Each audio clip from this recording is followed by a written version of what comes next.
ಹೆಣ್ಣು ಕುರಿ ಆಯಸ್ಸು ಎಷ್ಟಿರ್ಬೋದು? 5 ವರ್ಷದ ತಕ್ಕನೇ ಇರುತ್ತೆ. 5 ವರ್ಷ 6 ವರ್ಷವರೆಗೂ ಒಂದು ಕುರಿ ಒಂದು ಕುರಿ ಅಂದ್ರೆ ಸುಮಾರು ಅಂದ್ರೂ ಕೂಡ ಒಂದು ಚೆನ್ನಾಗಿ ಸುಖವಾಗಿ ಚೆನ್ನಾಗಿ ನೋಡಿಕೊಂಡ್ರೆ ಏನಿಲ್ಲ ಅಂದ್ರೂ ಕೂಡ ಒಂದು ಏನಿಲ್ಲ ಅಂದ್ರೆ ವರ್ಷಕ್ಕೆ ಒಂದ್ಸತಿ 2 ಲಕ್ಷ ರೂಪಾಯಿ ಆದಾಯ ಇದೆ. 2 ಲಕ್ಷ ರೂಪಾಯಿ ಆದಾಯ ಇದೆ ಬರೀ ಮರಿಯಲ್ಲೇ ಒಂದ್ಸತಿ ಮೆಡಿಸಿನ್ ತಂದ್ರೆ 6,500 7,000 ಆಗ್ತಾರೆ 100 ಕುರಿ. ಅಣ್ಣ ನಮಸ್ತೆ. ನಮಸ್ತೆ ಸರ್. ಎಷ್ಟು ಹೆಣ್ಣು ಕುರಿಗಳಿದಾವೆ ನಿಮ್ಮ ಹತ್ರ? 100 ರಾಸ ಅದಾವ ಸರ್. 100 ಹೆಣ್ಣು ಕುರಿ ಇದಾವೆ. ಇಲ್ಲಿ ಇವೆಲ್ಲ 100 ಹೆಣ್ಣು ಕುರಿ ಇದಾವೆ ಇವು. ಇವೆಲ್ಲ ಅಲೆ ಎಷ್ಟನೇ ಈಲ್ ಆಗಿದಾವೆ? ಆಗ್ಲೇ 2 3 4 ಸೂಲು ಇದ್ದಾವೆ. ವರ್ಷಕ್ಕೆ ಒಂದೇ ಬೀಡ? ಒಂದೇ. ಇಲ್ಲ 2 ಬೀಡ್ ಇದ್ದಾವೆ. ಎರಡು ಟೈಮ್? 2 ಟೈಮ್ ಅಂದ್ರೆ 6 ತಿಂಗಳಿಗೆ ಒಂದು? 6 ತಿಂಗಳು ಒಂದು ಬೀಡ್. ಒಂದು ಕುರಿ ಒಂದೇ ಹಾಕದ? ಒಂದೇ. 2 ಈತವೆ. 2 ವರ್ಷ 2 ಏದ್ ಅಪರೂಪ. 3-4 ಕುರಿ ಇದಾವೆ. 2 ಸಾಕಾಣಿಕೆ ಹೆಂಗ್ ಮಾಡ್ತೀರಾ? ಹೊರಗಡೆ ಹೊಡ್ಕೊಂಡು ಹೋಗ್ತೀರಾ? ಹೊರಗಡೆ ಹೊಡ್ಕೊಂಡು ಹೋಗ್ತೀವಿ. ಒಂದ್ ಎಷ್ಟು ಕಿಲೋಮೀಟರ್ ಹೋಗ್ತೀರಾ? ನಾವು ಹೋಗ್ತೀವಿ ಒಂದಿನ ಏನಿಲ್ಲ ಅಂದ್ರೂ ಒಂದು 4-5 ಕಿಲೋಮೀಟರ್ ಹೋಗ್ತೀರಾ? ಅಂದ್ರೆ ಪ್ರತಿದಿನ ಹೋಗೋದು ಪ್ರತಿದಿನ ಬರೋದು. ಮಾರಾಟ ಎಲ್ಲ ಇಲ್ಲೇ ಬಂದು ತಗೊಂಡು ಹೋಗ್ತೀರಾ? ಮಾರ್ಕೆಟ್ ಹೊಡಿತೀವಿ ನಾವು. ಯಾವ್ಯಾವ ಮಾರ್ಕೆಟ್ ಹೋಗ್ತೀರಾ? ಇಲ್ಲಿ ಇದೊಂದು ದುರ್ಗದ ಮಾರ್ಕೆಟ್. ದುರ್ಗ ಒಂದೇ? ಪ್ರತಿ ಗುರುವಾರ ಹೋಗ್ತೀರಾ ಹಂಗಾರೆ? ಈ ಹೆಣ್ಣು ಕುರಿ ಈಗ ನಿಮ್ಗೆ ವರ್ಷಕ್ಕೊಂದು 100ರಿಂದ ಒಂದು 200 ಮರಿ ಬರ್ತಾವ? ಬರ್ತವೆ. ಮಾಡಿದ್ರಿ ಎಲ್ಲ ಸರ್. ಇದು ಹೆಂಗೆ ಅಂದ್ರೆ 6 ತಿಂಗಳಿಗೊಂದ್ಸತಿ 6 ತಿಂಗಳಿಗೊಂದ್ಸತಿ ಮರಿನ ಇದ್ರಲ್ಲಿ ಬೀಡಿಂಗ್. ಈಗ 6 ತಿಂಗಳಿಗೊಂದ್ಸತಿ ಮರಿ ಅವಕ್ಕೆಲ್ಲ ನುಚ್ಚು ಪಚ್ಚೆ ಎಲ್ಲ ನೋಡಿ 6 ತಿಂಗಳಿಗೊಂದ್ಸತಿ ಒಂದ್ 10 15 20 ಮರಿವರೆಗೂ ಮಾರಿದೀವಿ ಸರ್ ನಾವು. ಅಂದ್ರೆ ದುರ್ಗಕ್ಕೆ ಹಾಕೊಂಡು ಹೋಗ್ಬಿಡ್ತೀವಿ, ಚಿತ್ರದುರ್ಗಕ್ಕೆ ಹಾಕೊಂಡು ಹೋಗ್ಬಿಟ್ಟು ಇಲ್ಲಿ ಬರ್ತಾರೆ ದಳ್ಳಾಳಿಗಳು, ಕೇಳ್ತಾರೆ ಬಾಯಿಗೆ ಬಂದಂಗೆ ಹೆಂಗಂದ್ರೆ ಅಷ್ಟೇ ಕೇಳ್ತಿರ್ತಾರೆ. ಚಿತ್ರದುರ್ಗಕ್ಕೆ ಹೋಗಿ ಹಾಕೊಂಡು ಹೋಗ್ಬಿಟ್ಟು ಅಲ್ಲೇ ಮಾರ್ ಬಂದ್ಬಿಡ್ತೀವಿ ನಾವು. ಇಲ್ಲಿಂದ 8 ಕಿಲೋಮೀಟರ್ 9 ಕಿಲೋಮೀಟರ್ ಅಲ್ಲ, ಅಲ್ಲಿಂದ ಹೋಗಿ ಮಾರ್ಕೊಂಡ್ ಬರೋದು. ಇಲ್ಲಿನೂ ಬರ್ತಾರೆ, ಬಂದು ಮರಿ ಕೇಳ್ತಿರ್ತಾರೆ. ಮರಿ ಚೆನ್ನಾಗ್ ಬಂದ್ರೆ ಮರಿನೂ ಇಲ್ಲೇ ಬಂದು ಕೇಳ್ತಿರ್ತಾರೆ. ನಾವು ಆದ್ರೂ ದುರ್ಗನೇ ಜಾಸ್ತಿ ಸರ್, ಹತ್ರ ಇದೆ ಅಲ್ಲ, ದುರ್ಗದಲ್ಲೇ ಜಾಸ್ತಿ ಕೊಡೋದು. ಸರ್ ಇವಕ್ ಬಂದವ್ ಹೆಣ್ಣು ಮರಿ ಇಟ್ಕಂತೀರಾ ಅಥವಾ ಹೆಣ್ಣು ಮರಿ? ನಮಗೆ ಇದ್ರಲ್ಲಿ ಪಟ್ಟಿ ಮರಿನೂ ಹೆಣ್ಣು ಮರಿ ಬೇಕಂದ್ರೆ ನಮಗಿಂದ ಮುಂದ್ ಈ ಕುರಿನು ಇದು ಮೆತ್ತಗಾಗಿರ್ತಾವಲ್ಲ, ಹಳೆ ಕುರಿ ತೆಗಿಯೋದು, ಅಲ್ಲಿ ಹೋಗಿರ್ತವೆ, ಹುಲ್ಲಿರೋದಿಲ್ಲ, ಅಲ್ಲಿ ಹುಲ್ಲು ಮೇಯಕ್ ಬರೋದಿಲ್ಲಲ್ಲ ಅಂತ. ಮತ್ತೆ ಮೆತ್ತಗಾಗಿರೋ ಕುರಿ ತೆಗಿಬೇಕು. ಅವು ಮತ್ತೆ ಇದ್ರಲ್ಲಿ ಮರಿ ಹುಟ್ಟಿರ್ತಾವಲ್ಲ ಅವನ್ನ ತಿರುಗಿ ಮತ್ತೆ ಕುರಿ ಮಾಡ್ಕೊಳೋದು. ಹಂಗೆ ಅವನ್ನ ವಯಸ್ಸಾದ ಕುರಿನ ತೆಗಿತಿರೋದೆ. ಅವು ಆಲೆ ಇದು ಕುರಿ ಮೆತ್ತಗಾಗಿರ್ತವೆ, ಅವನ್ನೆಲ್ಲ ಮಾರ ಮರಿ ಬಿಟ್ಕೊಂಡಿರ್ತೀವಲ್ಲ ಅದ್ರ ಮೊದ್ಲು ಹಂಗೆ ಉಳಿಸ್ಕೊಂತ ಬರೋದಷ್ಟೇ. ಸರ್ ನಿಮ್ಮ ಅಂದಾಜು ಇಷ್ಟು ವರ್ಷದಲ್ಲಿ ಒಂದು ಹೆಣ್ಣು ಕುರಿ ಆಯಸ್ಸು ಎಷ್ಟಿರ್ಬೋದು ಸರ್? ಸರ್ ಇದು ನಾವು ಆಯಸ್ಸು ಅಂತಂದ್ರೆ ಇದಕ್ಕೆ 5 ವರ್ಷದ ತಕ್ಕನೇ ಇರುತ್ತೆ. 5ರಿಂದ 6 ವರ್ಷವರೆಗೂ ಒಂದು ಕುರಿ ಅಂದ್ರೆ ಸುಮಾರು ಅಂದ್ರೂ ಕೂಡ ಒಂದು ಚೆನ್ನಾಗಿ ಸುಖವಾಗಿ ಚೆನ್ನಾಗಿ ನೋಡಿಕೊಂಡ್ರೆ ಏನಿಲ್ಲ ಅಂದ್ರೂ ಕೂಡ ಒಂದು 8-10 ವರ್ಷ ತಕ್ಕನೇ ಇರುತ್ತೆ ಚೆನ್ನಾಗಿ. ಅದ್ರ ನಾವು ಸಾಕದ ಮೇಲೆ ಡಿಫೆಂಡ್ ಸರ್. ಈಗ ಒಂದು ಕುರಿಗೆ ಒಂದು ಏನಿಲ್ಲ ಅಂದ್ರೂ ಕೂಡ ಒಂದು 12-13 ಈ ಕೆಪಾಸಿಟಿ ಅದಕ್ಕಿರುತ್ತೆ. ನಾವು ನೋಡ್ಕೊಂಡ್ಮೇಲೆ ಡಿಫೆಂಡ್ ಇರುತ್ತೆ. ಒಂದು ಕುರಿಗೆ 10-12 ವರ್ಷದ ತನಕ ಆಯಸ್ಸಿರುತ್ತೆ. ಇಷ್ಟು 100 ಕುರಿಯಲ್ಲಿ ಅದಕ್ಕನ ಒಂದು ಹುಷಾರಿಲ್ಲ ಅಂದ್ರೆ ಹೆಂಗ್ ಗೊತ್ತಾಗ್ತದೆ ನಿಮಗೆ? ಅಲ್ಲೇ ದಿವಸ ನೋಡ್ತಿರ್ತೀವಲ್ಲ ಸರ್, ಈ ಸಿಂಬಳ ಆಗೋದು, ಸುಮ್ನೆ ತೂಗುಡ್ಸೋದು, ಆತರ ಅಲ್ಲ ಮಕ್ಕಳುಗಳು ಏನಾದ್ರು ಈ ತರ ಜೋಲ್ ಬಿಟ್ಕೊಂಡಿರೋದು, ಈಗೆಲ್ಲ ಮೂಗೆಲ್ಲ ಒಣಗಿರೋದು ಆ ತರ ಆದ್ರೆ ಅವಾಗ ಅದಕ್ಕೆ ಏನಾಗತ್ತ ಅಂತೇಳಿ ನಾವೇ ಅದೇನ್ ಮಾಡಿ ಇಂಜೆಕ್ಷನ್ ಈ ತರ ಹೇಳಿದ್ರೆ ಅದು ಮಾತ್ರೆ ಆಗ್ಲಿ ಟ್ಯಾಬ್ಲೆಟ್ಸ್ ಆಗ್ಲಿ ಏನೇ ಆಗ್ಲಿ ಇಂಜೆಕ್ಷನ್ ಅಲ್ಲಿ ಅವ್ರು ಕೊಡ್ತಾರೆ. ಅದ್ ಬಂದು ನಾವ್ ಇಂಜೆಕ್ಷನ್ ಮಾಡ್ತೀವಿ. ಇಲ್ಲಾಂದ್ರೆ ಇಲ್ಲಿಂದ ಬೆಳಗಟ್ಟ ಹತ್ರ ಇದೆ ಅಲ್ಲ, ಕಾಂಪೌಂಡರ್ ಹೇಳಿದ್ರೆ ಅವ್ರಾದ್ರೂ ಬಂದು ಈ ತರ ಆಗೇದ್ ಬರ್ರಿ ಅಂತ ಹೇಳಿದ್ರೆ ಅವ್ರಾದ್ರೂ ಬಂದು ನೋಡಿ ಇಂಜೆಕ್ಷನ್ ಮಾಡೋದು. ಅಂದ್ರೆ ಡಾಕ್ಟರ್ ಸ್ಪಂದಿಸ್ತಾರೆ? ಸ್ಪಂದಿಸ್ತಾರೆ, ಫೋನ್ ಮಾಡಿದ್ರೆ ಬರ್ತಾರೆ ಸರ್.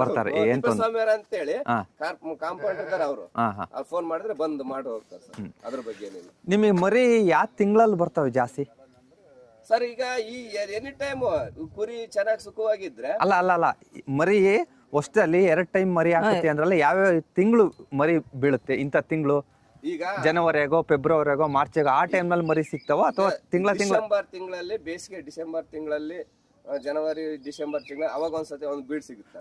ಅಲ್ಲಿಂದ ಮತ್ತೆ ತಿರ್ಗಾ ಜೂನ್ ಜುಲೈ ಆ ಟೈಮಾಗ ಒಂದ್ಸತಿ ಸಿಗುತ್ತೆ ಮರಿ. ಈಗ ಆಗಸ್ಟ್ ಟೈಮಲ್ಲಿ ಇವಾಗ ಒಂದ್ಸತಿ ಮರಿ ಸಿಗುತ್ತೆ. ಮೊನ್ನೆ ರೀಸೆಂಟ್ ಆಗಿ ಒಂದ್ 10 ಮರಿ ಮಾರಿ ಬಂದಿದೆ ಸರ್. ಮೊನ್ನೆ 10 ಮರಿ 6,800 ಹಂಗೆ ಮಾರಿ ಬಂದಿದ್ವಿ. 10 ಮರಿ. ಎಷ್ಟು ತಿಂಗಳವು? ಅವು ಅಷ್ಟೇ 3 ತಿಂಗಳು ಮೂರ್ ತಿಂಗಳು ಅಷ್ಟೇ. ಅಷ್ಟೇ 3 ತಿಂಗಳಾದ್ರೆ ಮಾರ್ಬಿಡ್ತೀರಾ? 3 ತಿಂಗಳು ಅಲ್ಲಿಗೆ ಹಾಲು ಬಿಟ್ಟಿರ್ತಾವೆ. ಇಲ್ಲ ಬಿಟ್ಟಿರಲ್ಲ ಸರ್, ಹಾಲು ಬಿಟ್ಟಿರೋದಿಲ್ಲ. ನೆಕ್ಸ್ಟ್ ಮತ್ತೆ ಕುರಿ ಕಟ್ಟಿ ಈಬೇಕಲ್ಲ, ಅವನ್ನ ಕೊಟ್ಬಿಡ್ತೀವಿ. ಮತ್ತೆ ತಿರುಗಿ ನೆಕ್ಸ್ಟ್ ಕುರಿ ಕಟ್ಬೇಕಲ್ಲ, ನೆಕ್ಸ್ಟ್ ಕುರಿ ಕಟ್ಟಿದಾಗ ಅವ ಮತ್ತೆ ಅವನು ಮರಿನ ತೆಗೆದು ಬಿಡ್ತೀವಿ. ಬೇಕು ಅಂತಂದ್ರೆ ಬೀಜಕ್ ಬಿಟ್ಕೊಂಡಿರ್ತೀವಿ ಸರ್. ಬೀಜಕ್ ಬಿಟ್ಟು ಅವಾಗ ತಾಯಿ ಚೆನ್ನಾಗಿ ಕುಡಿಸುತ್ತೆ. ಬೀಜಕ್ ನಮ್ಗೆ ಬೇಕು ಅಂದ್ ಮರಿ ಚೆನ್ನಾಗಳು ಬೇಕು ಅಂತಂದ್ರೆ ಕೆಲವೆಲ್ಲ ಬಿಟ್ಕೊಂಡಿದ್ವಿ ಸರ್, ಇದ್ರಲ್ಲೆಲ್ಲ ಬಿಟ್ಕೊಂಡಿದೀವಿ. ಕೆಲವೆಲ್ಲ ಹಂಗೆ ಇರ್ಲಿ ಅಂತೇಳಿ ಬೀಜಕ್ ಇರ್ಲಿ, ಇಲ್ಲ ಅಂದ್ರೆ ಮುಂದೆ ಕುರಿಗಾದ್ರೂ ಬೇಕಂತೇಳಿ ರಾಸಿಗೆ ಬಿಟ್ಕೊಂಡಿರ್ತೀವಿ. ಸರ್ ಪಟ್ಲಿ ಅಂದ್ರೆ ಪಟ್ಲಿ ಮರಿ ಸಾಕಿ ಟಗರ್ ಮಾಡಿ ಮಾರ ಚೆನ್ನಾಗ ಹೆಣ್ಣು ಕುರಿ ಚೆನ್ನಾಗ ಸಾಕಾಣಿಕೆ? ಈಗ ಅವ್ರ ಮೇಲೆ ಡಿಪೆಂಡ್. ಈಗ ಹೆಣ್ಣು ಕುರಿ ಅಂತಂದ್ರೆ ಈಗ ಹೆಚ್ಚುವಳಿಗೆ ಬೇಕಾಗುತ್ತೆ. ಪಟ್ಟಿ ಮರಿ ತಗೊಂಡು ಸಾಕಿ ಮಾರಿದ ಈಗಿನ ರೇಟ್ನಾಗೆಲ್ಲ ಈಗ ಒಂದು 6 ತಿಂಗಳು 7 ತಿಂಗಳು 8 ತಿಂಗಳು ಸಾಕಿದ್ರೆ ಏನಿಲ್ಲ ಅಂದ್ರೂ ಕೂಡ 15-18 ಸಾವಿರ 20,000 ವರೆಗೂ ಹೋಗ್ತಾವ ಒಂದು ಪಟ್ಟಿ. 20,000 ಮೇಲೆ ಹೋಗ್ತದೆ. ಚೆನ್ನಾಗಿ ಒಂದ್ ವರ್ಷ ಅಲ್ಲಿ ಮಾಡ್ಬಿಟ್ರೆ ಎಲ್ಲ 2 ಅಲ್ಲು 4 ಅಲ್ಲು ಅಂದ್ರೆ 25-26 30,000 ವರೆಗೂ ಹೋಗ್ತಾವ ಸರ್. 30,000 ವರೆಗೂ ಹೋಗ್ತಾವ. ಕೆಲವ್ ಏನ್ ಮಾಡ್ತಿದ್ರೆ ಮರಿ ತಗೊಂಡ್ಬಿಟ್ಟು ಒಂದ್ 6 ತಿಂಗಳು ಮೇಯಿಸಿ, ಈಗ ಮರಿ ತಗೊಂಬೇಕಂದ್ರೆ ಅವ್ರಿಗೆ ಏನಿಲ್ಲ ಅಂದ್ರೆ 7,000 ಖರ್ಚು. ಒಂದು 2 ತಗೊಂಡ್ರು, 2 ಮರಿ ತಗೊಂಡ್ರು 14,000, 14,000 ಅಂದ್ರೂ ಕೂಡ ಅವ್ರಿಗೆ ಮತ್ತೆ ಮಾರ್ಬೇಕಾದ್ರೆ ಅವ್ರಿಗೆ ಒಂದು 10,000 ಲಾಭ ಇರುತ್ತೆ ಸರ್ ಅಷ್ಟೇ. 6 ತಿಂಗಳಿಗೆ ಮಾತ್ರ. ಅದು ಒಂದ್ ವರ್ಷ ಸಾಕಿದ್ರೆ ಅವ್ರ ಲಾಭ ಇರುತ್ತೆ. 6 ತಿಂಗಳಿಗೆ ಮಾತ್ರ ಒಂದ್ 25,000 ಹೋಗುತ್ತೆ. ಅದು 2 ಜೊತೆ ಸೇರಿ 6 ತಿಂಗಳು ಸಾಕಿದ್ರು. ಮುಂಚೆ ಒಂದ್ ವರ್ಷ ಹಂಗೆ ಸಾಕಿದ್ರೆ ಅವ್ರಿಗೆ ಒಳ್ಳೆ ಅದೇನಿರುತ್ತೆ. ಆಮೇಲೆ ನಿಮಗೆ ಈ ಪಟ್ಲಿ ಮರಿಗಳು ಹಾಕಿ ಮಾರಾಟ ಮಾಡ್ತಿರಲ್ಲ, ಒಂದು ಅವರೇಜ್ ನಿಮಗೆ ಹೆಣ್ಮರಿ ಪಟ್ಲಿ ಮರಿ ವರ್ಷಕ್ಕೆ ಎಷ್ಟು ಸಿಗ್ಬೋದು ಸರ್? ಈಗ ವರ್ಷಕ್ಕೆ ಅಂತಂದ್ರೆ ನಾವೇನಿಲ್ಲ ಅಂದ್ರೆ ವರ್ಷಕ್ಕೆ ಒಂದ್ಸತಿ 2 ಲಕ್ಷ ರೂಪಾಯಿ ಆದಾಯ ಇದೆ. 2 ಲಕ್ಷ ರೂಪಾಯಿ ಆದಾಯ ಇದೆ ಬರೀ ಮರಿಯಲ್ಲೇ. ಅಂದ್ರೆ ಆದಾಯ ಇದ್ರು ಕೂಡ ಅದ್ರ ಖರ್ಚು ಅಷ್ಟಿರುತ್ತೆ ಸರ್. ಅಲ್ಲ, ಖರ್ಚು ಹೆಂಗ್ ಬರುತ್ತೆ? ನೀವು ಹೊರಗಡೆ ಹೊಡ್ಕೊಂಡು ಹೋಗ್ತಿರಲ್ಲ? ಹೊರಗಡೆ ಹೊರ್ಕೊಂಡು ಹೋಗಿ ಸರ್, ಮೆಡಿಸಿನ್ ಬೇಕು ಮತ್ತೆ ಮಾತ್ರೆ ಬೇಕು, ನುಚ್ಚಾಕ್ಬೇಕಲ್ಲ ಸರ್ ಹೊಲದಲ್ಲಿ. ಈಗ ಬರೇ ಮೇವಿಗೆ ಬರೋದಿಲ್ಲ, ಸುಮಾರು ಅಂದ್ರೂ ಕೂಡ ನಾವೀಗ ನುಚ್ಚು ಅಂದ್ರೆ ಸುಮಾರು ಸತಿ ಈಗ ಎಷ್ಟ್ ಸತಿ ಕೊಳ್ಳಿದೋ ಗೊತ್ತೇ ಇಲ್ಲ. ಈಗಿನ ರೇಟ್ದಾಗ ಮೆಕ್ಕೆಜೋಳ ಆಗ್ಲಿ ನುಚ್ಚಾಗ್ಲಿ ಏನೇ ತಗೊಂಡ್ರು ಕೂಡ ದುಬಾರಿ ರೇಟ್ ಇದೆ. ಇದಕ್ಕೆ ಖರ್ಚು ಅಷ್ಟೇ. ಒಂದ್ಸತಿ ಮೆಡಿಸಿನ್ ತಂದ್ರೆ 6,500 7,000 ಆಗುತ್ತೆ ಸರ್ 100 ಕುರಿಗೆ. 100 ಕುರಿಗೆ 6,500 7,000 ಆಗುತ್ತೆ ಒಂದ್ಸತಿ ಮೆಡಿಸಿನ್ ತಂದ್ರೆ. ಅದಕ್ಕೆ ಏನೇನ್ ದೊಮ್ಮೆ ರೋಗದ್ದು, ಕಾಲು ಸಂದು ಬಿಡೋ ರೋಗಕ್ಕೂ ಪ್ರತಿ ಒಂದಕ್ಕೂ ಶಿಮ್ಳ ಆಗಿರೋದಕ್ಕೂ ಅದಕ್ಕೆಲ್ಲ ಒಂದ್ಸತಿ ತಂದ್ರೆ ಮೆಡಿಸಿನ್ ಯಾವಾಗ ರೆಡಿ ಇರ್ಬೇಕು ಸರ್. ಏನನ್ನ ತೂಗುಡಿಸ್ತಿತ್ತ ಇದ್ರೆ ಅವಾಗ್ಲಿ ಇಂಜೆಕ್ಷನ್ ಮಾಡ್ಬೇಕು. ಮೊನ್ನೆ ರೀಸೆಂಟ್ ಆಗಿ ನೋಡಿ ಸರ್, ಅದು 10,000 ರೂಪಾಯಿ ಕೊಟ್ಟು ಆ ಮರಿ ತಂದಿದ್ದೀನಿ. ಅದೇ ಬೀಜಕ್ಕಂತ ಸರ್ ಆ ಕಡೆ ಸರ್ ಅದು ಪಟ್ಲಿ ಮರಿ, ಅದನ್ನ ಮೊನ್ನೆ 10,000 ಕೊಟ್ಟು ತಂದಿದ್ದೀನಿ ಸರ್. 10,000 ಕೊಟ್ಟು ತಂದಿದ್ದೀರಾ? ಅದು ಬೀಜ ಕ್ರಾಸ್ ಮಾಡಕ್ಕೋಸ್ಕರ ಅದನ್ನ ತಂದಿರಿದ್ವಿ. ಅವ್ರು ಇವಾಗ ಅವ್ರು ಅದೇ 18,000 ಹೇಳಿದ್ರು. ಅದನ್ನ ನಾವು 10,000 ಮಾತಾಡಿ ನಮ್ಮ ಮಾಮರ 10,000 ಹೇಳಿ ಹೋಗ ದುಡ್ಡು ಕಟ್ಟಿ ಬರ್ರಿ ಅಂತೇಳಿ ಅದ್ ಮರಿ ನಾನೇ ಹಾಕೊಂಬಂದಿದ್ದು. ಅದ್ 10,000ಕ್ಕೆ ತಂದಿದ್ ನೋಡಿ ಸರ್. ಅದು ಬೀಜ ಅಂದ್ರೆ ಅದು ಬೀಜ ಕ್ರಾಸ್ ಮಾಡ್ಬೇಕಂದ್ರೆ ಅದಿನ್ನ 1 ವರ್ಷ 2 ವರ್ಷ ಕಾಯ್ಬೇಕು. ಇನ್ನ 2 ವರ್ಷ ಕಾಯ್ಬೇಕು. ನಾವು ಮರಿ ಬಿಟ್ಕೊಂಡಿರೋ ಆ ಸೈಜ್ ಮರಿಗಳು ಇಲ್ಲೊಂದ್ ಮಲಗಿದೆ, ಆ ಸೈಜ್ ಮರಿ ಎಲ್ಲ ಬಿಟ್ಕೊಂಡಿದ್ವಿ. ಬೀಜಕ್ಕೋಸ್ಕರ ಆ ಕ್ರಾಸ್ ಮಾಡಕ್ ಅದು ಇರ್ಲಿ ಅಂತೇಳಿ ಆ ತರ ತಂದಿದ್ವಿ. ಅದು ಬಣ್ಣ ಚೆನ್ನಾಗಿದೆ, ಒಳ್ಳೆ ಸೈಜ್ ಇದೆ, ಮುಖ ಲಕ್ಷಣ ಚೆನ್ನಾಗಿದೆ, ಕಾಲು ಅವೆಲ್ಲ ಚೆನ್ನಾಗಿದಾವೆ ಅಂತೇಳಿ ಅದನ್ನ ತಂದಿದ್ವಿ ಬೀಜಕ್ಕೆ. ಏನಕ್ಕೆ ಆ ತರ ನೋಡ್ತಿರ್ತೀರಾ ಮುಖ ಲಕ್ಷಣ ಅವೆಲ್ಲ? ಅವು ಯಾಕಂತಂದ್ರೆ ಮುಂದೆ ನಮ್ಗೆ ಮರಿ ಚೆನ್ನಾಗಿ ಬರ್ತವೆ. ಈಗ ತಗಳಾರು ಸಾಕರಿ ಏನಾದ್ರು ಉದ್ದ ಕಾಲ್ ಬೀಸು ಚೆನ್ನಾಗಿದೆ, ಚೆನ್ನಾಗೈತೆ ಮರಿ, ಉದ್ದ ಕಾಲ್ ಬೀಸ್ ಚೆನ್ನಾಗೈತೆ, ಹೋದ್ರೆ ತಗೊಳ್ಳಿ ಮುಂದೆ 1,000 ಜಾಸ್ತಿ ಆಗ್ಬೋದು, 1,000 ಕಮ್ಮಿ ಆಗ್ಬೋದು, ತಗೊಳ್ಳಿ ಉದ್ದ ಕಾಲ್ ಬೀಸಿದೆ ಅಂತ. ಈ ಮರಿ ಕ್ರಾಸ್ ಮರಿ ಚೆನ್ನಾಗಿದ್ರೆ ಮರಿ ಚೆನ್ನಾಗಿ ಉಡ್ತಾವ ಸರ್. ಚೆನ್ನಾಗಿ ಉಡ್ತಾವೆ. ಈ ಕ್ರಾಸ್ ಮರಿನೇ ಚೆನ್ನಾಗಿಲ್ಲ ಅಂದ್ರೆ ಮರಿ ಅಷ್ಟೆಷ್ಟೇ ಹೊಟ್ಟೆಗಳು ಉಟ್ಕೊಂಡು ಅಲ್ಲೇ ಹೊಟ್ಟೆ ಹೊತ್ಕೊಂಡು ಇಷ್ಟಿಷ್ಟೇ ಸಣ್ಣದಾಗಿರ್ತಾವೆ. ಅದರಿಂದ ಒಳ್ಳೆ ಮನೆ ಬೀಜಕ್ಕೋಸ್ಕರ ಒಳ್ಳೆ ಮರಿ ಹಾಕ್ಬೇಕು. ಈಗ ಕೆಲವು ಪಟ್ಲಿ ಎಲ್ಲ ಇದಾವೆ ಸರ್, ಎಲ್ಲ ನೋಡಿ ಅಲ್ಲಿ ಹೊರಗಡೆ ಈಗ ನೋಡಿ ಅಲ್ಲೊಂದಿದೆ ಆ ಪಟ್ಲಿ, ಅವೆಲ್ಲ ಕ್ರಾಸ್ ಮಾಡಕ್ ನೋಡಿ ಅಲ್ಲೊಂದಿದೆ, ಇಲ್ಲೊಂದು ಬೋರ್ಡ್ ಪಟ್ಲಿ ಇದೆ ನೋಡಿ ಅಲ್ಲೊಂದಿದೆ. ಅವೆಲ್ಲ ಕ್ರಾಸ್ ಮಾಡಕ್ಕೋಸ್ಕರನೇ ಒಳ್ಳೆ ಸೈಜ್ ಆದ ಕಾಲು ಕೈ ಎಲ್ಲ ಜಂಪ್ ಆಗಿರೋವು ನಮ್ಗೆ ಬೇಕಂತೇಳಿ ಒಳ್ಳೆವೇ ಬಿಟ್ಕೊಬೇಕು. ಹಂಗಾದ್ರೆ ಮರಿನೂ ಚೆನ್ನಾಗಿ ಉಡ್ತಾವ.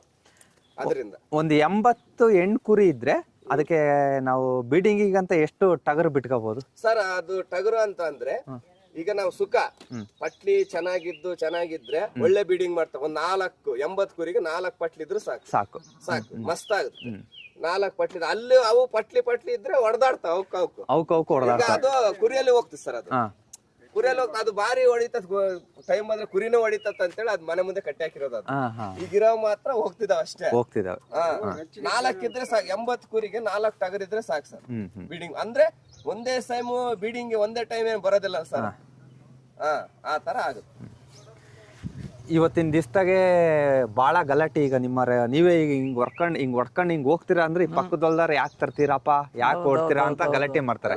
ಬೇಜಾರಾಗಲ್ಲ ಸರ್ ನಿಮ್ಗೆ? ತೆಗಿಯತ್ಲ ಸಾಕು ಮಾಡ್ಬೇಡ ದಿವಸ ಇದ್ದೇವೆ ಸರ್ ಹೋಗ್ತೀವಿ. ಈಗ ಏನೋ ಒಂದ್ ಅವ್ರ ಹೊಲ್ದಕ್ ಹೋಗ್ಬೋದು, ಬಂದ್ ದಿವ್ಸ ಇದ್ದಂತೆ ಜಾಸ್ತಿ ಸರ್. ಈ ಕುರಿ ಎಲ್ಲ ಏನಿದ್ರು ಗುಡ್ಡನೇ ಜಾಸ್ತಿ. ಈ ಕಡೆ ಕೆಳಗಡೆ ಹೋಗಲ್ಲ, ಗುಡ್ಡನ ಕಲ್ಲಿನೆಲ್ಲನೇ ಜಾಸ್ತಿ. ಈ ಕಡೆ ಜಾಸ್ತಿ ಮೇಲೆ ಗುಡ್ಡ ಎಲ್ಲಿ ಇಲ್ಲಿಂದ ರಂಗನಹಳ್ಳಿವರೆಗೂ ಅಲ್ಲಿವರೆಗೂ ಹೋಗ್ತವೆ. ಇತ್ಲಾಗೆಲ್ಲ ಬೇಸಿಗೆ ಟೈಮ್ ಮಾತ್ರ ಕೆಳಕ್ ಹೋಗ್ತದೆ. ಇತ್ಲಾಗೆಲ್ಲ ಏರಿಯಾವಲ್ಲ ಸರ್. ಇಲ್ಲಿಂದ ಇತ್ಲಾಗ ಮಾತ್ರ, ಅಲ್ಲಿಂದ ಇತ್ಲಾಗ ಕೆಂಪು ನೆಲಗಳೆಲ್ಲ, ಗಟ್ಟಿ ನೆಲಗಳು ಇತ್ಲಾಗೆಲ್ಲ ಮೇಲೆ. ಈಗೇನೋ ಮಳೆಗಾಲದಾಗ ಒಂದ್ ಸ್ವಲ್ಪ ಮೇವ್ ಸಿಗುತ್ತೆ ಸರ್. ಬೇಸಿಗೆಗೂ ಏನ್ ಮಾಡ್ತೀರಾ? ಬೇಸಿಗೆಗೂ ಹಂಗೆ ಓಡ ಇದು ಬೇಸಿಗೆಗೆಲ್ಲ ಈ ಹುಲ್ಲು ಮಳೆ ಬಂದು ಚೆನ್ನಾಗಿದ್ರೆ ಈ ಬೊದ್ದದಲ್ಲಿ ಕಡ್ಡಿ ಮತ್ತೆ ಹುಲ್ಲು, ಒಣಗಿರೋ ಹುಲ್ಲು ಮತ್ತೆ ಕಾಯಿ, ಜಾಲಿಕಾಯಿ ಅದು ಇದು ಸಿಗ್ತಾ ಇರ್ತದೆ ಸರ್. ಹಂಗೆ ನೋಡ್ಕೊಂಡು ಅದೇ ಮೇಯ್ಸ್ಕೊಂಡು ಬಳ್ಳಿ ಅವು ಇವು ಮೇಯ್ಕೊಂಡು ಹಂಗೆ ಕಾಲ ಕಳೀತದೆ. ಮುಂಚೆ ಎಲ್ಲ ಕಡ್ಲೆ ಕೋಳಿಗಳು ಅಂತೇಳಿ ಸಿಗ್ತಾವ ಸರ್. ಅವಾಗ ಬೇಸಿಗೆ ಟೈಮಲ್ಲಿ ಕಡ್ಲೆ ಹಾಕಿರ್ತಾರ, ಆ ಕಡ್ಲೆ ಕೋಳಿಗಳು 1-2 ದಿವಸ ಸಿಗ್ತವೆ. ಅಷ್ಟೊತ್ತಿಗೆ ಇನ್ನೇನು ಮುಗಿಯೋ ವರ್ಷ ಮಳೆನೇ ಬಂದ್ಬಿಡುತ್ತೆ. ಈ ವರ್ಷನೇ ಮಳೆ ಇಲ್ಲ ನೋಡ ಅಷ್ಟೇ. ಈ ವರ್ಷ ಮಳೆ ಹೋಗಿರೋ ಅಷ್ಟೇ ಈ ತರ ಸಮಸ್ಯೆ ಆಗಿರೋದಷ್ಟೇ ಸರ್. ಬಹಳಷ್ಟು ಮರಿಗಳು ಆಗ್ತಾಗ ಮರಿ ವೀಕ್ ಇದ್ರೆ ನೀವು ನಿಮ್ಮ ಆಕಳದ ಹಾಲು ಗೀಲು ಏನಾನ ಕುಡಿಸ್ತೀರಾ ಸರ್? ಇಲ್ಲ ಸರ್, ಏನ್ ಕುಡಿಸಲ್ಲ. ನಾವೇನ್ ಕುಡಿಸಲ್ಲ. ಮೆಡಿಸಿನ್ ಯಾವ ಕೇರ್ ವೀಕ್ ಆಗದಂದ್ರೆ ಕುರಿ ಮೇಲೆ ಡಿಪೆಂಡ್ ಇರುತ್ತೆ ಸರ್. ಚೆನ್ನಾಗಿ ಕುಡಿಸ್ತವೆ ಕುರಿ ಚೆನ್ನಾಗಿ ಕುಡಿಸ್ತವೆ. ಕುರಿನೇ ಇಟ್ಕೊಳಲ್ಲ, ಹಾಲು ಚೆನ್ನಾಗಿ ಕುಡಿಸಂತ ಕುರಿನೇ ನಾವ್ ಇಟ್ಕೊಳಲ್ಲ. ಈಗ ಚೆನ್ನಾಗಿ ಕುಡಿಸಿದ್ರೆ ಯಾವ ಕುರಿ ಕುಡಿಸುತ್ತಂತೇಳಿ ಗೊತ್ತಿರುತ್ತ, ಆ ಕುರಿ ಮಾತ್ರ ಇಟ್ಕೊಳ್ಳೋದು. 2 ಮರಿನೂ ಇಲ್ಲೇ ಇದಾವೆ. 2 ಮರಿ ಇಲ್ಲೇ ಇದಾವೆ. ಹಾಲು ಕಡಿಮೆ ಇರೋದು ಯಾವ ತರ ಇತ್ತು, ಹಾಲು ಚೆನ್ನಾಗಿರೋದು ಹೆಂಗ್ ಬರುತ್ತೆ. ಚೆನ್ನಾಗಿ ಕುಡಿಸಂತ ಕುರಿನೇ ಇಟ್ಕೊಳ್ಳೋದು. ಬೆಳಿಗ್ಗೆ ಹೆಣ್ಣು ಕುರಿ ಹೊಡ್ಕೊಂಡು ಹೋಗ್ತೀರಾ ಸರ್? ಮರಿಗಳು ಇಲ್ಲೇ ಇರ್ತಾವೆ ಸರ್. ಮರಿಗಳು ಹುಲ್ಲು, ಸೊಪ್ಪು, ಬೇವಿನ ಸೊಪ್ಪು, ಹುಲ್ಲು. ಈಗೆಲ್ಲ ಹುಲ್ಲು ಸಿಗ್ತದಕ್ಕೆ ಅಂತ ಬೇವಿನ ಸೊಪ್ಪು ತರೋದು. ಈಗ ಬೇವಿನ ಸೊಪ್ಪು ಸುಬ್ಬುಲಿಂದ ಅಂತ ಹೇಳಿ ಸಿಗುತ್ತೆ. ಅದು ಎಲ್ಲ ಸೊಪ್ಪು ತಂದ್ಕಡೆ ಮುಂಚೆಲ್ಲ ಈಗ ಹುಲ್ಲು ಸಿಕ್ತಿತ್ತು, ಹಸೆ ಹುಲ್ಲು. ಮಳೆ ಇಲ್ದಿದ್ದಕ್ಕೆ ಏನಿಲ್ಲ, ಅದರಿಂದ ಬೇವಿನ ಸೊಪ್ಪು ಅಂತ ತಂದು ಮರಿ ಮಾಡೋದು. ಈಗ ಬೆಳಿಗ್ಗೆ ಮರಿ ಇಲ್ಲೇ ಇರ್ತವೆ, ತಾಯಿ ಹೋಗ್ತವೆ. ಈ ಸಾಯಂಕಾಲ ಬಂದಷ್ಟಿಗೆ ಮರಿಗಳು ಅವ್ರವ್ರ ತಾಯಿ ತಗೆ ಹೋಗಿ ಕರೆಕ್ಟ್ ಆಗಿ ಹೋಗ್ತವೆ. ಬೇರೆ ಹೋಗಿ ಕುಡಿತಪ್ಪ, ಅದು ಹೊಡಿತತೆ. ಆ ತಾಯಿ ತಕ್ಕೆ ಅದೇ ಹೋಗಿ ಮರಿ ಕುಡ್ದಾಗ ಅದಕ್ಕೂ ಗೊತ್ತಾಗುತ್ತೆ. ಅದ್ರ ಬೆವ್ರ ಮೇಲೆ ತಾಯಿ ಬೆವ್ರು ಗೊತ್ತಾಗುತ್ತಾ, ಆ ಬೆವ್ರ ಮೇಲೆ ಡಿಪೆಂಡ್ ಆಗುತ್ತೆ. ಆ ಬಂದೇಟಿಗೆ ಅವ್ರ ಅಮ್ಮಂತ ಕರೆಕ್ಟ್ ಆಗಿ ಹೋಗ್ತವೆ. ಆ ತರ ಇದೆ, ಅದ್ರ ಬಗ್ಗೆ ಏನಿಲ್ಲ ಸರ್. ಯಾರನ್ನ ಕುರಿ ಸಾಕರು ಹೊಸ್ದಾಗೆ ನಾನು ಕುರಿ ಸಾಕಾಣಿಕೆ ಮಾಡ್ತೀನಿ ಅನ್ನಂತ ಯುವಕರಿಗೆ ಒಂದು ಕಿವಿ ಮಾತು ಹೇಳೋದಾದ್ರೆ ಏನ್ ಹೇಳ್ತೀರಾ? ಏನಿಲ್ಲ ಸರ್, ಅವರು ಮರಿ ತಗೊಂಡು ಕುರಿ ಸಾಕೋದಾದ್ರೆ ಕುರಿ ತಗೊಂಡು ಸಾಕ್ಬೋದು. ಏನ್ ತೊಂದ್ರೆ, ಒಳ್ಳೆ ಅನುಕೂಲ ಇದೆ ಸರ್. ಅಷ್ಟೇ ಕಷ್ಟ ಇದೆ, ಅಷ್ಟೇ ಅನುಕೂಲನೂ ಇದೆ. ಕಷ್ಟ ಪಟ್ರೆ ಸರ್ ಪ್ರತಿಫಲ ಮಾಡಿ ಕುರಿ ತಗೊಂಡು ಸಾಕಾರಾದ್ರೆ ಮಾಡ್ಬೋದು, ಏನ್ ತೊಂದ್ರೆ ಏನಿಲ್ಲ. ಒಳ್ಳೆ ಅನುಕೂಲ ಇದೆ ಸರ್, ಮಾಡ್ಕೊಬಹುದು. ಇದರಿಂದ ಒಳ್ಳೆ ಲಾಭನೇ ಇದೆ. 6 ತಿಂಗಳು ಅನ್ನೋ ಅಷ್ಟೊತ್ತಿಗೆ ಮರಿ ನೋಡ್ಬೋದು, ಚೆನ್ನಾಗಿದೆ. ಕಷ್ಟ ಇದ್ರೂ ಕೂಡ ಪ್ರತಿಫಲ ಚೆನ್ನಾಗಿದೆ ಸರ್. ಈಗ ಗೊಬ್ಬರ ಎಷ್ಟಾಗುತ್ತೆ ಸರ್ ವರ್ಷಕ್ಕೆ? ಸರ್ ಈಗ ನಾವು ಗೊಬ್ಬರ ಅಂತಂದ್ರೆ ನಾವು ಬೇರೆ ಹಾಕೋದಿಲ್ಲ. ಈಗ ಕುರಿ ಗೊಬ್ಬರನೇ ಲೋಡು 10-12 ಸಾವಿರ ವರೆಗಿದೆ ಸರ್, ಟ್ಯಾಕ್ಟ್ರಿ ಲೋಡು ಅಂದ್ರೆ. ಈಗ ನಾವು ಬೇರೆ ದನಗಳದು ಮತ್ತೆ ಕುರಿದು ಎಲ್ಲ ಒಂದ್ರಲ್ಲಿ ಹಾಕ್ಬಿಡೋದು. ಎಲ್ಲ ಒಂದ್ರಲ್ಲಿ ಹಾಕ್ಬಿಡ್ತೀವಿ. ಬೇರೆ ನಾವು ಕುರಿದೆ ಜಾಸ್ತಿ ಬೇರೆ ಹಾಕಿದ್ರೆ ಒಳ್ಳೆ ಡಿಮ್ಯಾಂಡ್ ಇದೆ ಸರ್. ನಾವು ಬೇರೆ ಹಾಕಲ್ಲ, ಒಂದೇ ಹತ್ರ ಹಾಕ್ಬಿಡ್ತೀವಿ. ಎಲ್ಲ ಕುರಿದು ಮತ್ತೆ ದನದ್ದು ಎಲ್ಲ ಒಂದ್ರಲ್ಲಿ ಹಾಕ್ಬಿಡ್ತೀವಿ, ಮಿಕ್ಸ್ ಹಾಕ್ಬಿಡೋದು. ಬೇರೆ ಹಾಕಿದ್ರೆ ಇವ್ರಿಗೆ ಬೇರೆ ಹಾಕ್ರಂದ್ರೆ ಇವ್ರು ಬೇರೆ ಹಾಕ್ಲಿಲ್ಲ, ಎಲ್ಲ ಒಂದ್ರಲ್ಲಿ ವರ್ಷನ ಅಷ್ಟೇ ಜೊತೆಗೆ ಹಾಕದೆ. ಬೇಕಾದ್ರೆ ನಮ್ಗೆ ಇಲ್ಲಿಂದ ಅಲ್ಲಿವರೆಗೂ ಹೊಲಕ್ಕಾದ್ರೂ ಏರ್ಸೋದು, ಇಲ್ಲಾಂದ್ರೆ ನಮ್ಗೆ ಹೆಚ್ಚಾದ ಗೊಬ್ಬರ ಹೆಚ್ಚಾದ ಮಾರೋದು. ಆಮೇಲೆ ಹೆಣ್ಣು ಕುರಿಗೂ ಕಟಿಂಗ್ ಮಾಡಿಸ್ತೀರಾ ಸರ್? ವರ್ಷಕ್ಕೆ 2 ಸತಿ ತೊಳೆದು ಬಿಟ್ಟು ಕಟ್ ಮಾಡಿಸ್ಬೇಕು. ಹಂಗಾದ್ರೆ ಕುರಿ ಚೆನ್ನಾಗಿ ಇಂಪ್ರೂವ್ಮೆಂಟ್ ಆಗೋದು. ಇಲ್ಲಾಂದ್ರೆ ಇಲ್ಲ. ವರ್ಷಕ್ಕೆ 2 ಸತಿ ತೊಳೆದು ಬಿಟ್ಟು ನೀಟಾಗಿ ತುರ್ನೂರವ್ರು ಕರೆಸಿದ್ರೆ ಅವರೆಲ್ಲ ನೀಟಾಗಿ ಕಟ್ ಮಾಡಿ ಕೊಡ್ತಾರೆ. ಇವಾಗ ಅದಕ್ಕೆ ಕಟ್ ಮಾಡಿದಕ್ಕೆ ಮುಂಚೆಲ್ಲ 15 ರೂಪಾಯಿ ಇತ್ತು ಸರ್. ಇವಾಗ ಈ ವರ್ಷಕ್ಕೆ ಹೋದ ವರ್ಷ 25, ಈ ವರ್ಷ 30. ಇವಕ್ಕೆಲ್ಲ ಸೆಕ್ಯೂರಿಟಿ ಗಾರ್ಡ್ ನಾಯಿ. ನಾಯಿ ನೈಟ್ ಮನೆಗೆ ಟೈಮಲ್ಲಿ ಯಾರು ಅಂತ ಗೊತ್ತಿರೋದಿಲ್ಲ. ಹಾ ಹಾ ಒಂದು 5-6 ನಾಯಿ ಇದಾವೆ ಸರ್, ಮುದೋಳ್ ನಾಯಿ ಪ್ರತಿ ಒಂದ್ ನಾಯಿ ಇದಾವೆ ನೋಡಿ. ಹಾ ಹಾ ಹೌದು ಹೌದು ಹೌದು. ನಾಯಿ ಎಲ್ಲ ಇಟ್ಕೊಂಡಿದ್ವಿ.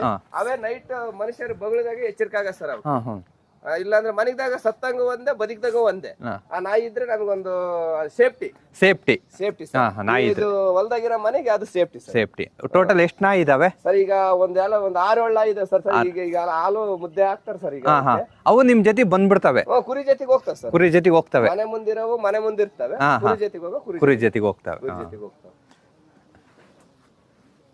ಅವನಿಂದ ಹಾಲು ಹಿಡ್ಕೊಂಡು ಹಂಗೆ ನಿಂತಿದ್ದಾನೆ. ಹಾ ಈಗ ಹಾಲು ಹಿಡ್ಕೊಂಡು ನಿಂತಿದ್ದಾನೆ. ಅವ್ರು ರೆಡಿ ಆಗಿ ಬಿಡ್ತಾವ ಹಾಲೆ. ಹಾ ಹಾ ಈಗ 10 ಗಂಟೆ ಆಗ್ಬಿಡುತ್ತಲ್ಲ, ಅವ್ರಿಗೇನು ಹಾಲು ಅನ್ನ ಹಾಕ್ಬಿಟ್ರೆ ಮುದ್ದೆ ಹಾ ಹಾಕ್ಬಿಟ್ರೆ ಹಾ ತಿಂದು ರೆಡಿ ಆಗ್ಬಿಡ್ತಾವೆ. 4 ಇದಾವೆ, ಇನ್ನ 4 ಎಲ್ಲ ಹೋಗಿದಾವೆ. ಸರ್ ಅಲ್ಲಿ ಓ ಅಲ್ಲಿದಾವೆ. ಹಾ ಹಾ ಹಾ ಹಾ ಇದಾವೆ ನಾಯಿ ಎತ್ತಿದ್ದಾಗ ಹೋಗಿದಾವೆಲ್ಲ.